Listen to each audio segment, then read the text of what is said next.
Let's say you got your diamonds, and you've got your diorite, and you've got whatever extra materials you've been working on gathering that day, and you don't want to take the time to sort them because you got to go to bed soon. So we're gonna pop these all in this chest, and you're gonna see right down here, diamonds are gonna go in the diamond chest. Diorite's gonna start flooding into the diorite chest. Oh wait, we don't have a third chest down here.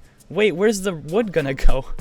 That's gonna drop right into the overflow chest along with any other potential items that aren't being sorted. You've got a big old chest monster in your base, and you're looking to finally clean up the place a little bit. Well, you've come to the right place, because today I'm gonna be showing you how to sort your diamonds from your diorite. I will leave timestamps down below in the description, as well as split the video up into chapters for you guys. So if there's a part you want to come back to in this video and refer to for reference, then you can just look there. Before we get started, I do want to mention that this lovely design and concept was blessed upon us by a Minecrafter named Impulse SV, currently a member of the Hermitcraft server, so I will leave links in the description to his channel if you don't know who that is already. For each module, you're gonna need 2 hoppers, 1 chest, 1 redstone torch, 1 redstone comparator, 1 repeater, 2 redstone dust, and 22 of whichever block you're looking to sort. We're gonna raise the platform a little bit off the ground because you are gonna have to dig down a little bit, so just pretend this is ground level while we're building.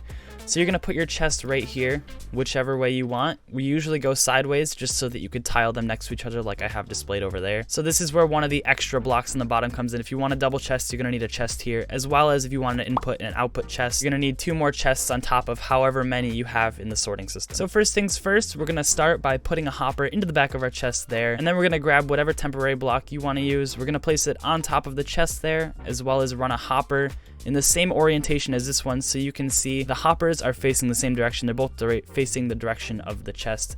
That way this one isn't forcing items down into this one, because if it were facing down into the other hopper like that, it would just defeat the purpose of all the other redstone. So that's why we take a temporary block and face the hopper going out like that. Now in theory, that hopper can go any direction. It doesn't need to go out front, but just as a reference, you cannot place hoppers like that because that will force items into this hopper if it's empty. Now if you're using water streams, this is where you would put it in, is right here, just going across your entire system, but we're not going to be using water streams. We're actually going to be using hoppers. So this is where that extra third hopper would go. You're going to go ahead and place a block here, whichever direction you go. If you're going to the left, you're going to place a block that way. And so we're going to place a hopper pointing in that direction. And now that we have that hopper in place, you can actually run this as long as you're going to need it in order to get as many items sorted as you want. Now what we're going to do before we put any other redstone in place, we're going to put a redstone torch underneath this hopper, just right underneath it, that block right there that the chest is sitting on. We're gonna place a redstone torch on the back of this block pointing up into this hopper,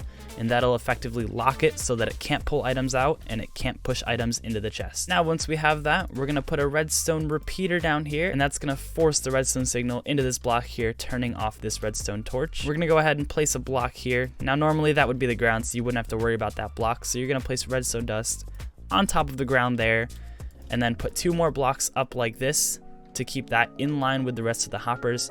And then we're gonna place a redstone comparator facing outwards from this hopper. So that's gonna read how many items are in that hopper right there. That's when you're gonna put your 22 items in there. And then you can go ahead and link it up with this last piece of redstone dust. So just to make it a little clear, I'm gonna break away all this ground here for you. And that's what it should look like. And just a couple things to note, when you do put an item in here, it is going to get stuck in this because when you put items in there, it shuts it off temporarily. But once they get pushed down to this hopper, this redstone signal is immediately going to turn off. So it's going to lock that hopper again with a single item in there. So if you are looking to test it with a single diamond, it does take it and it will work.